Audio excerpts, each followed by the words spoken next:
ya bana mike. Bino boy baki ndenge nini kasi lokola yepe bande osalaka ba vaccin ye docteur Ostevik.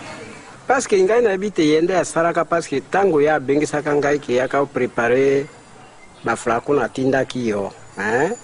O sukula ngo tia sterile to tia vaccin kona ezali vaccin a préparer ango atina mwa nini moko buye ya sterile nde ngana kenda kinde kutia tiana.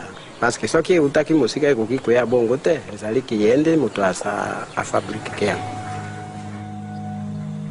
Paul Osterrith refused to speak with us, but he was categorical in his public denial before the Royal Society when he stated, "It never would have occurred to me to risk human life and my own reputation on material prepared under such primitive conditions. I categorically deny that I ever did that." Gaston Inan was also at Camp Lindi. He was a microbiologist who took part in the vaccination campaigns in other parts of Africa. Edward Hooper first interviewed him in November 1992 and recorded the conversation. The virus was cultivated on kidney cells, chimpanzee kidney cells. At this time, the tissue culture was made in bottle like this. Yes. Comme ça, hein?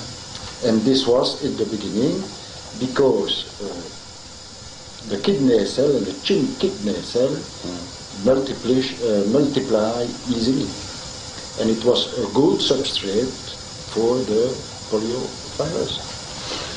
Oh, I see. So this is quite extraordinary.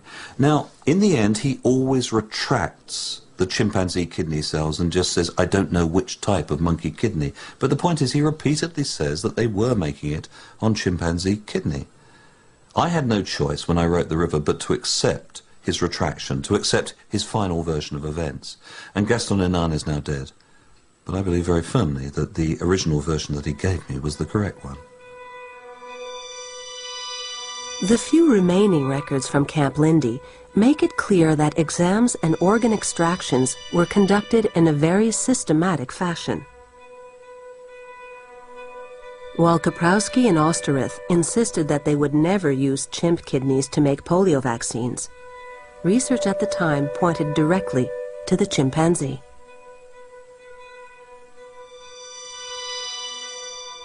From 1953, Alexander Jezierski, a veterinarian known by Kaprowski, conducted research in eastern Congo on behalf of the Pasteur Institute.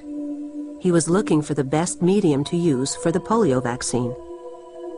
In his comparative study of all African monkeys, chimpanzees topped the list.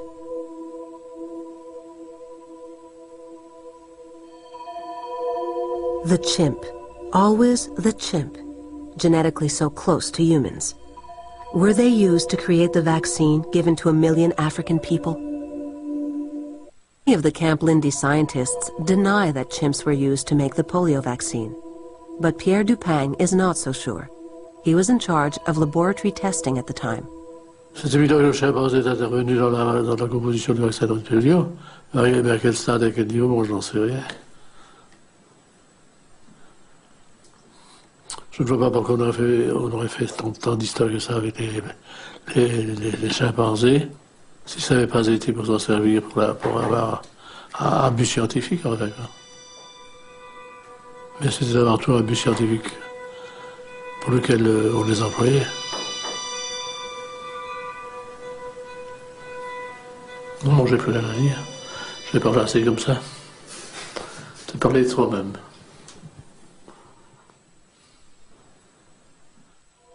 Two months after our meeting, Edward Hooper saw Dupang, and during this recorded conversation, he says a bit more.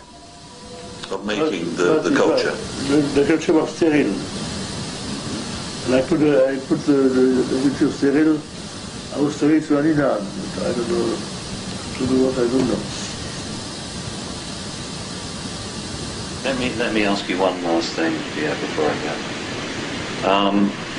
How many times then would you say that you were making the sterile tissue culture from chimps for Osterrith?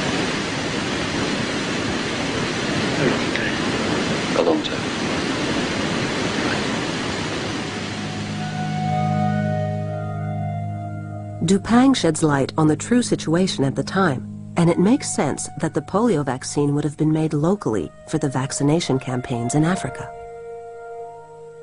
And what I discovered was that routinely, all the people who were making oral polio vaccine used one particular method. They didn't send gallons of their vaccine overseas. That would have been logistically a very, very difficult process. They sent a small amount. They sent typically one flask of maybe 100 cc of vaccine, and each of those polio vaccine makers had another laboratory, the laboratory near to where the vaccination was taking place, grow the vaccine up in locally available tissue culture. So Albert Sabin sent his vaccine to places like Hungary and the Soviet Union in 1957, and it was grown up locally in laboratories in Budapest, in Moscow, in Leningrad, and so forth. From Paris, Pierre Lepine from the Pasteur Institute, he sent his vaccines out to places such as Brazzaville, in Congo, Brazzaville. It was then in French Equatorial Africa. And there again, apparently, they grew up the vaccine virus in the locally available tissue culture. There, the commonest monkey was Cercopithecus nictitans. So basically, although there was great control being exerted about how they developed the vaccine itself, how they attenuated the vaccine, they then grew it up in what was effectively locally available tissue. Now, they did their best, I'm sure, to make sure that monkeys, primates were used which were healthy, which didn't appear to be sick, but there was no final check made as to the material that was being fed to human beings. It was assumed that this stuff, the cells from the locally available primate, was going to be safe. This contradicts Paul Osterrith's testimony before the Royal Society, where he insisted that the polio vaccine could never have been prepared in Stanleyville. But in one of the lab's rare remaining official documents, we found 250,000 doses made for 250,000 people.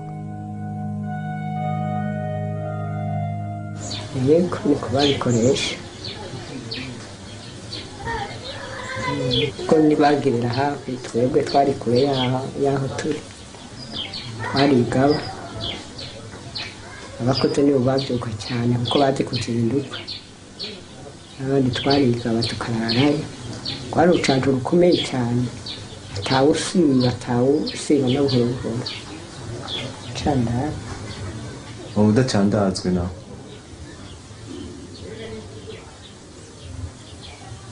Jango umuntu akanga ntaje kwicandagisha hacyabiki.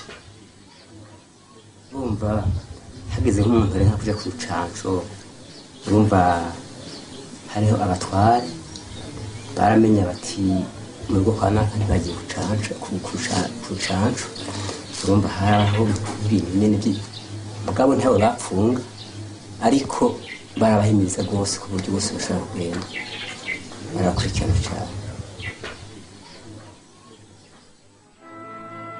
Between 1956 and 1960, more than 1 million people were ordered to receive Kaprowski's chat vaccine.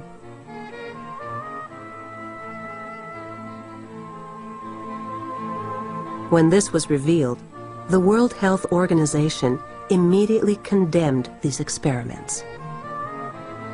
It would be absolutely unfair if responsibility for this sequence of events, for the making of the vaccine in chimpanzee cells, was to fall solely on the shoulders of Paul Osterrieth. He was the corporal or sergeant, but we must look for the generals here. His boss, Ghislaine Courtois, the head of the medical laboratory in Stanleyville, clearly approved this course of action. There's no doubt about that. And just a few months before he began making the vaccine in chimp cells, Osterrieth was being trained in tissue culture techniques at the Wistar Institute, at the specific request of Hilary Kaprowski.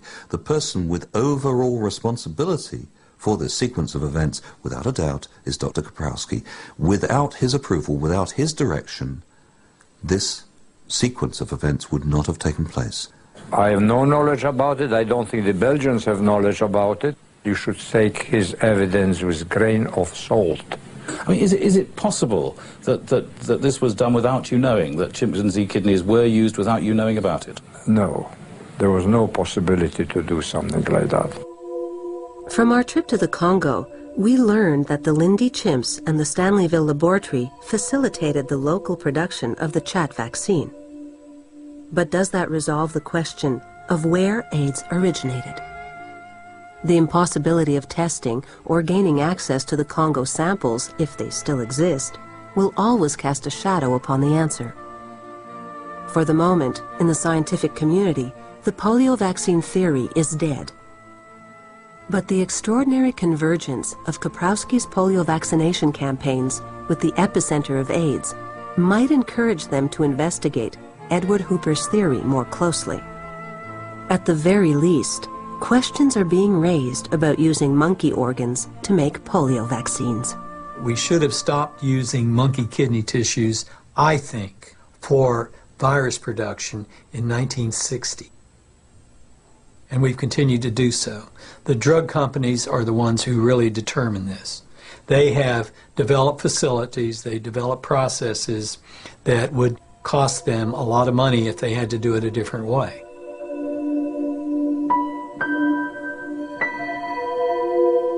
The thing that makes me physically angry is the fact that we now have the genetic ability to make synthetic polio vaccine from recombinant proteins, and we are not doing it. That we continue to take ground up monkey parts and inject them into children.